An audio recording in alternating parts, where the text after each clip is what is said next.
사도 바울이 3 차례에 걸쳐서 선교여행을 마치고 예루살렘으로 돌아갔습니다. 그때 바울은 예루살렘에서 결박을 당하고 또 고난 당할 것을 알고 있었음에도 불구하고 멈추지 않고 예루살렘으로 가게 됩니다. 특별히 바울이 예루살렘에 왔을 때 하나님이 알게 하신 것들이 그대로 이루어졌는데, 예루살렘에서 그 고난과 결박과 또 위기들이 있었지만 그때마다 하나님의 방법으로 하나님이 바울을 지켜주시고 계신 것을 알게 하시고 또 경험하게 하셨습니다. 그리고 로마에서도 복음을 증거해야 하는 그 사명들을 더 분명하게 알게 하셨습니다. 사도행전 23장 12절에 그날 밤에 주께서 바울 곁에 서서 이르시되 담대하라, 내가 예루살렘에서 나의 일을 증언한 것 같이 로마에서도 증언하여야 하리라 하시니라. 그래서 이 말씀을 가지고 사명이 있는 한은 죽지 않는다, 그 말씀도 함께 전했습니다. 그런데 이제 바울이 예루살렘에서 로마로 가기까지 중간에 오늘 가이사랴에 이제 머물게 되는데, 그 시간이 꽤 많은 시간으로 흘러갑니다. 특별히 바울이 예루살렘에서 천부장의 이제 보호를 받게 되고 이제 가이사랴까지는 안전하게 도착을 합니다. 이제 배를 타고 로마에 가기 위해서는 이제 항구가 있는 가이사랴에서 이제 배를 타야 하는데, 가이사랴에 가야 하는데, 그 가이사랴는 그 이스라엘을 관할하는 총독이 이제 거주하는 성읍인 거죠. 그 도시인 거죠. 뿐만 아니라 바울이 가이사랴에 도착했을 때 이제 처음에는 벨릭스가 총독이었고 그 이후에는 이제 베스도로 바뀌게 됩니다. 그 총독이 바뀌는 그 사이 약 2년 정도 이제 가이사랴에 바울이 머물게 됩니다. 특별히 바울이 가이사랴에 2년 정도 머물게 된 이유는 이제 벨릭스가 황제에게 상소한 바울을 로마로 즉각적으로 보내지 않았기 때문입니다. 그러니까 로마법에 의하면 로마 시민권자는 황제에게 상소를 할 수 있고, 황제에게 상소를 하게 되면 이제 황제에게 재판을 이제 받을 수 있었습니다. 그러니까 바울은 나면서부터 로마 시민권자였기 때문에 황제에게 상소를 했던 거죠. 하지만 벨릭스가 바울을 황제 앞으로 데려가는 일을 미루게 됐던 겁니다. 벨릭스가 바울을 로마로 보내지 않았던 이유는 자신이 통치하고 있는 지역의 유대인들이 이제 바울을 죽이기를 원했고, 그러한 상황에서 그러한 심리를 이용하여 바울을 더욱 보내지 않았던 겁니다. 왜냐하면 바울이 시민권자이기 때문에 바로 로마로 보낼 수 있었지만 유대인들의 마음을 얻으려면 어쨌든 총독의 권한을 가지고 바울을 로마에 바로 보내는 것보다는 자신의 이익을 위해서 이용하는 것이 더 유익을 했던 겁니다. 그래서 보내지 않고 계속 구류를 하고 있었던 겁니다. 그런데 그 벨릭스 총독이 그만두고 이제 베스도라는 새로운 이제 총독이 되었기 때문에 바울에게 이제 로마로 갈 수 있는 새로운 국면이 이제 열리게 되는 거죠. 근데 본질적으로는 그 벨릭스와 베스도가 크게 다르지 않았다는 겁니다.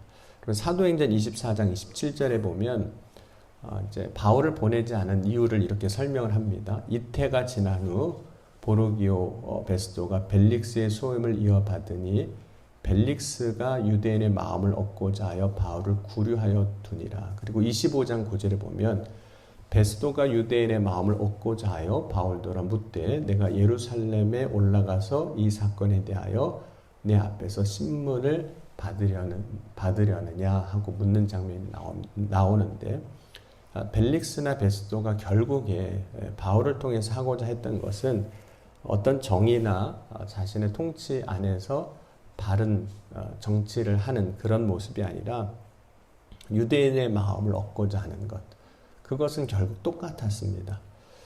특별히 총독으로 와서 유대인들의 마음을 얻고자 하는 이유는 자신이 다스리는 지역의 유력자들이 이제 유대인들인데, 그들의 마음을 얻는 것이 자신의 통치 기반을 더 견고하게 하고 이제 확실하게 하는데 유리하기 때문입니다. 그러니까 자신의 유익을 위해서라면 사실 어떻게 보면 로마의 법을 뛰어넘는 일, 정의와 공의를 뛰어넘는 일을 그냥 해버리는 거죠. 총독이지만 자신의 유익을 위해서 법을 어기는 일들을 이제 법 안에서 하고 있는 겁니다. 근데 이러한 모습이 지금 성경에 등장하는 이 벨릭스나 베스도 총독의 모습이지만 때로는 우리의 모습이기도 해요. 자신의 유익을 위해서는 법을 어기는 것을 정당화하는 그런 모습들이 있습니다. 하지만 새로운 총독 앞에서 바울이 가이사에게 다시 상소를 하게 됩니다. 그래서 더 이상 이제 바울을 이제 베스도는 구류하지 못하게 되고 이제 가이사랴에서 로마로 이제 보낼 것을 결정하는 장면이 오늘 25장 12절입니다. 베스도가 배석자들과 상의하고 이르되 내가 가이사에게 상소하였으니 가이사에게 갈 것이라 하니라. 이제 베스도가 바울을 이제 로마로 보내게 됩니다. 그런데 로마로 보내는 것이 법과 정의를 따라 그렇게 한 것이 아니라 이제는 더 이상 벨릭스처럼 시간을 끌 수 없는 상황, 자신이 갖고 있는 권력이나 힘으로 이 바울을 계속해서 구류하는 데 있어서 한계점이 왔기 때문에 이제 바울을 보내기로 결정을 했던 겁니다. 그래서 결국에는 바울이 예루살렘에서 가이사랴로 오고 이제 가이사랴에서 로마로 가기까지 2년이라는 시간, 그렇게 걸리지 않아도 되는 시간이지만 2년이라는 시간이 걸리게 된 거죠. 그럼 하나님은 바울이 로마로 가야 하겠다라고 말씀을 하셨습니다. 그런데 왜 하나님은 바울이 로마로 쉽게 가지 못하게 하셨을까? 물론 이제 그 역사 안에 이제 벨릭스라는 사람이 있었지만 왜 그것을 그냥 그대로 두셨을까 하는 겁니다. 왜 하나님은 바울이 가이사랴에서 어쨌든 벨릭스라는 사람을 통해서 2년이라는 시간을 보내게 하셨느냐 하는 거죠. 그 이유를 이제 오늘 함께 본 25장 13절 이후에서 밝히고 있는데, 그럼 바울이 총독 벨릭스에게 복음을 전했던 장면이 사도행전 24장에서 등장합니다. 그때 벨릭스는 그의 아내 유대 여자 두루실라와 함께 바울이 전하는 예수를 듣게 되고, 또 바울이 복음을 전할 때 의와 절제와 장차올 심판에 대해서도 듣게 됩니다. 바울은 복음 전반에 대해서 벨릭스에게 전했던 겁니다.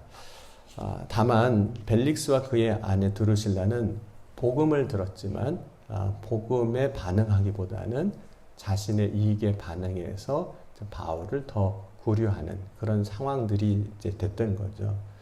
그럼 바울의 사명은 전도자입니다. 복음을 전하는 일인데, 복음은 전도자가 전하는 것이지만 그 결과에 대한 책임은 사실 전도자에게 있는 것은 아닙니다.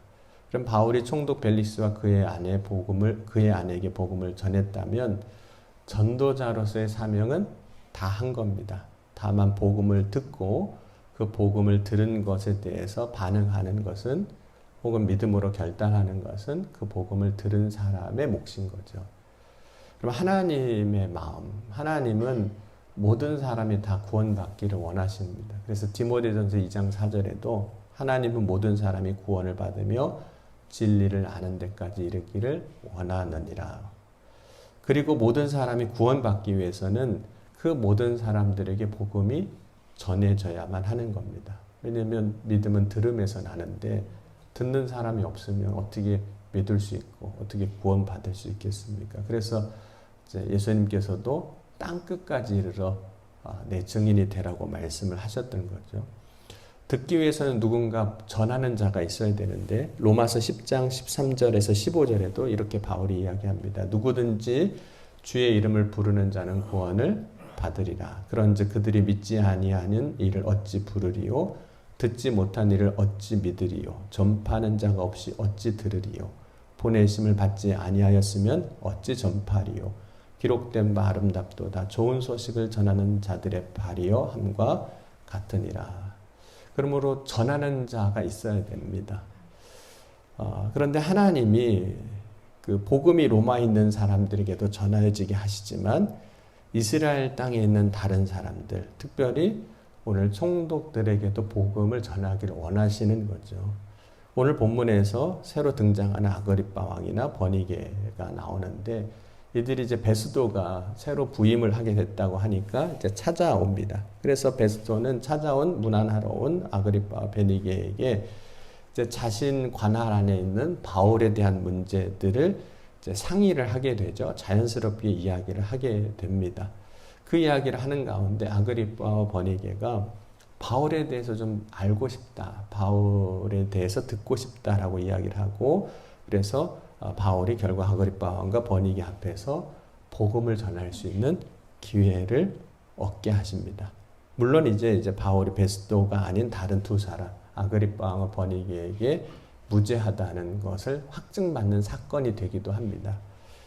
그럼 하나님은 이제 바울이 가이사랴에서 2년을 보내게 하신 것은 그가 이제 세상 법에서도 무죄하다고 확정을 받는 것도 있지만 복음을 전할 수 있는 기회를 얻게 하시는 거예요. 어떻게 보면 굉장히 비효율적일 수도 있습니다. 그 두 사람들에게 복음을 전하게 하시려고 2년이나 시간을 허비하게 하시는가 이렇게 이해할 수도 있어요. 근데 여러분 복음을 전할 때 보면 사람의 귀천을 이야기하는 것은 아니지만 어느 순간에는 단 한 사람에게 복음을 전해지는 것이 복음이 폭발적으로 열리는, 기회가 열리는 상황이 될 수도 있거든요. 그러면 하나님은 2년이라는 시간, 그 가이사랴에서 기다리는 시간을 통해서 하나님이 이루시고자 하시는 뜻을 이루어 나가시는 겁니다. 그래서 하나님은 우리의 역사를 다스리시는 분인데 바울이 보내는 그 2년이라는 시간이 인간적인 측면에서 보면 굉장히 헛되게 보내는 시간처럼 보이지만 하나님은 역사 안에서 그 시간이 결코 헛되지 아니하고 복음이 전해져야 할 사람에게 복음이 전해지는 사건이 이루어지게 하시는 겁니다. 오늘 우리의 삶에서 때로는 그런 생각이 들 때가 있습니다. 내가 지금 보내는 이 시간이 참 의미 없는 시간처럼 느껴질 때가 있습니다. 아마 바울이 가이사랴에서 보내는 그 2년이라는 시간이 그렇게 느껴졌을 수도 있습니다. 난 로마에 가야 되는데, 로마에 가서 복음을 전해야 되는데 여기 묶여서 가지도 못하고 어떻게 하지도 못하고 그냥 세월만 지나가는 거 아닌가 라는 생각을 하는 것처럼 우리의 인생에서도 우리의 삶에 어떤 의미 있는 사건들이 없는 것처럼 보이고 그냥 시간만 보내는 것처럼 느낄 때가 있습니다. 그 순간에 그 의미를, 뜻을 이해하고 해석할 수는 없지만 하나님의 역사 안에서 우리의 인생의 시간이 결코 헛되게 하시는 분은 아니십니다. 그럼 하나님이 우리의 인생의 시간이 헛되게 되지 않게 하신 하나님이실 믿고 우리가 해야 할 것은 지금 나의 삶의 자리에서 최선을 다하는 겁니다. 그 시간을 통해서 분명히 하나님이 일하시는 하나님의 뜻이 있습니다. 지금 나의 삶의 자리에서 지금 나의 맡겨진 것에 여러분 충성하는 자가 될 때 결코 우리의 인생에서 지나가는 시간이 헛되지 아니하게 하시고 하나님이 나에게 허락하신 시간 안에서 놀라운 하나님의 뜻을 이루어 나가게 하여 주실 줄 믿습니다. 여러분 우리의 인생의 그 삶에서 기다림의 시간이 헛되지 아니함을 깨닫고 기다림의 시간을 통해서 우리가 하나님의 뜻을 이루어가고 그 기다림의 시간을 통해서 나의 삶이 복되게 하신 하나님의 섭리를 믿고 그 자리에서 최선을 다하는 저와 여러분이 될 수 있기를 주의 이름으로 간절히 축원합니다. 기도하시겠습니다. 지금도 살아계시고 역사하신 하나님, 오늘도 주님을 바라고 소망합니다. 때로는 그냥 지나 보내는 시간처럼 보이지만 그 시간을 통해서도 역사하시는 하나님의 놀라운 은혜의 영광을 보게 하여 주실 줄 믿습니다. 우리 가운데 역사하실 주님을 기대하고 나의 인생의 시간 가운데 주님께서 맡겨주신 모든 일에 최선을 다하는 믿음의 사람이 되게 하여 주옵소서. 그 일을 통해서 그 시간에 역사하신 하나님의 놀라운 섭리를 보게 하여 주실 줄 믿습니다. 이 아침에도 주님을 바라고 소망하며 믿음으로 나아갈 때 주님 역사하시고 부르짖을 때 응답하여 주옵소서. 살아 역사하신 주님의 놀라운 은혜가 오늘 이 아침에 각 사람 가운데 선포되고 증거되게 하여 주실 것을 믿사오며 사랑이 많으신 우리 주 예수 그리스도의 이름으로 감사하며 간절히 기도하옵나이다. 아멘.